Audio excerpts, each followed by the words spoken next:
कितनी जानकारी रखते हैं, कितना समझते हैं। अच्छा होता स्वतंत्र भारत के लोकतांत्रिक इतिहास को यदि राहुल गांधी सही तरीके से पढ़ते और उन्हें पता चलता कि लोकतंत्र की हत्या किसने की है और लोकतंत्र की रक्षा किसने की है। राहुल गांधी जी, आप आपातकाल के इतिहास को पढ़िए।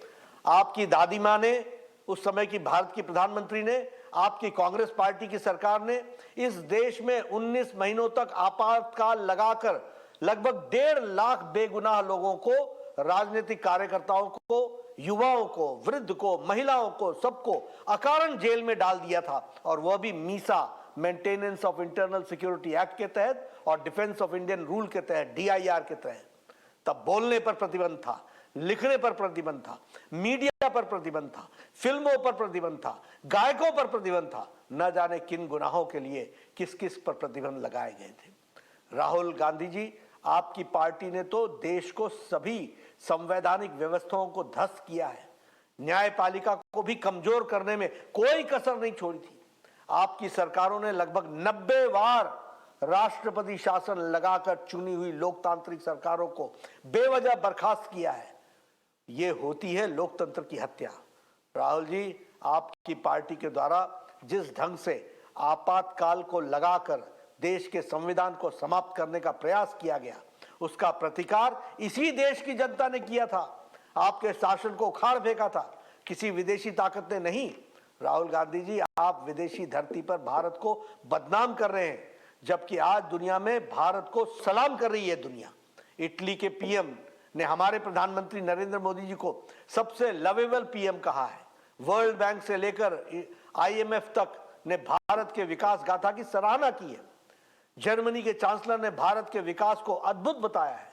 अमेरिका, फ्रांस, जापान, ऑस्ट्रेलिया, रूस, ब्रिटेन, UAE, सऊदी अरब सहित तमाम देश प्रधानमंत्री नरेंद्र मोदी जी के नेतृत्व की सराहना कर रहे हैं। लेकिन राहुल गांधी जी, देश का अपमान आप कर रहे हैं। यह है राहुल गांधी की समझ। यह है राहुल गांधी कहते हैं कि भारत राष्ट्र नहीं बल्कि राज्यों का एक संघ है, जिसे राष्ट्र के रूप में भारत में विश्वास ही नहीं है।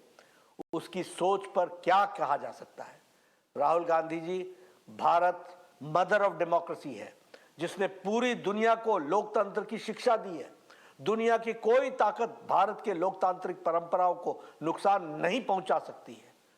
राहुल गांधी, आज आपको, आपकी पार्टी की देश में कोई सुनता नहीं है। देश की जनता आप पर विश्वास नहीं करती है। यही कारण है कि आज आपकी पार्टी को देश से लगभग सफाया हो चुका है। जब भी भारत में संसद का सत्र शुरू होने वाला होता है, देश विरोधी टूल किट गैंग अचानक से एक्टिव हो जाती है। कभी पेगासस की झूठी रिपोर्ट पब्लिश हो जाती है, कभी आंदोलन को भड़काया जाता है, कभी कोई डॉक्यूमेंट्री आ जाती है, कभी कोई विदेशी अखबार की रिपोर्ट को लेकर हंगामा किया जाता है। कहा जाता है कि ताली एक हाथ से नहीं बजती है, मगर मुझे ऐसा लगता है कि यह एक हाथ तो 7 समुद्र पार और दूसरा यहाँ के दोनों मिलकर के ऐसी ताली बजाते हैं। अपने देश को भी बदनाम कर रहे हैं। और मुझे इसमें कोई संकोच नहीं होता कि आखिर भारत विरोधी जॉर्ज सोरस और राहुल गांधी की भाषा एक जैसी क्यों है। आखिर क्यों पाकिस्तान और कांग्रेस की भाषा एक जैसी है। आखिर क्यों देश विरोधी कांग्रेस नेताओं की भाषा एक जैसी है।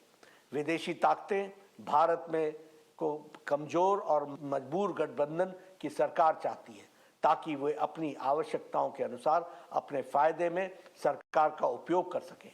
भारत को कमजोर और डीप स्टेट का षड्यंत्र है, जिसमें कांग्रेस सहित तथाकथित लेफ्ट लिबरल्स मिले हुए हैं। पर इस देश के करोड़ों देशभक्त नागरिक कांग्रेस और विदेशी षड्यंत्रकारियों की इन मंसूबों को कभी कामयाब नहीं होने देंगे। राहुल गांधी, आपको देश के खिलाफ इस पाप के लिए देश की जनता से माफी मांगनी ही होगी।